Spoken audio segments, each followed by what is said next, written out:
Hey there, so here is finger on the app too. So maybe you remember there was original finger on the app.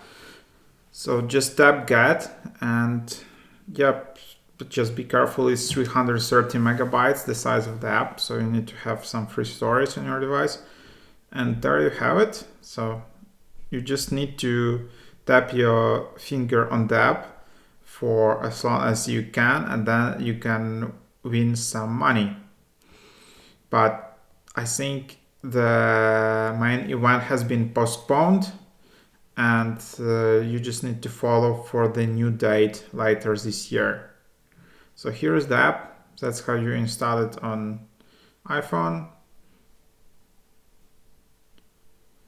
And there you have it. Then you can just create an account here, username, phone number, email, and then just confirm. So that's that.